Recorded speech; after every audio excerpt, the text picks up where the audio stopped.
নিয়ে এলাম soup, chicken soup.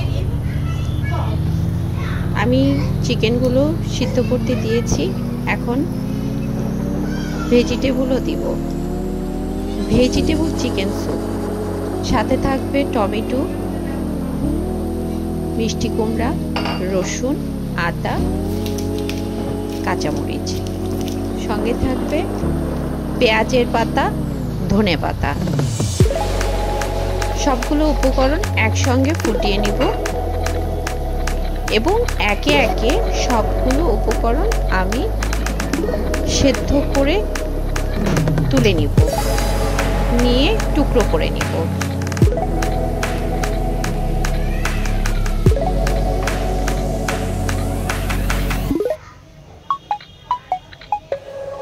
সবগুলো উপকরণ আমার সেদ্ধ হয়ে আসছে।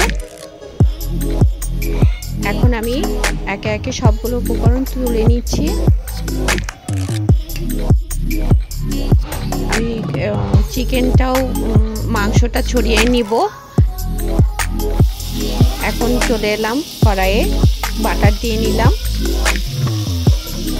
আদা দিব, রসুন দিব, কাঁচামরিচ দিব, মিষ্টি কুমড়া, টমেটো, সবগুলো সবজি একে একে দিয়ে ভেজে নিব। তারপরে চিকেনটা দিয়েও ভেজে নিব। সবগুলো সবজির সাথে চিকেনটা ভেজে নিব। চিকেনটা আমি আগে থেকে পরিমাণ মতো লবণ দিয়ে রেখেছিলাম। এখন নেড়ে চেড়ে ভালো মতো ভেজে নিব। ভাজা হয়ে এসেছে।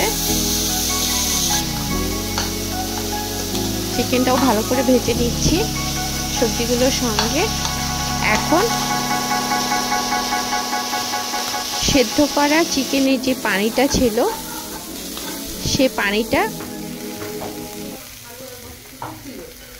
ঢেলে দিব।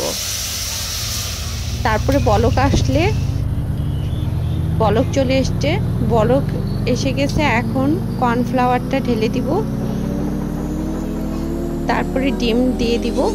ডিমটা 1 মিনিট পরে নাড়াচাড়া করলে ডিমটা সুন্দর গোটা গোটা হয়ে থাকবে, দেখতে সুন্দর লাগবে এবং খেতেও টেস্ট লাগবে।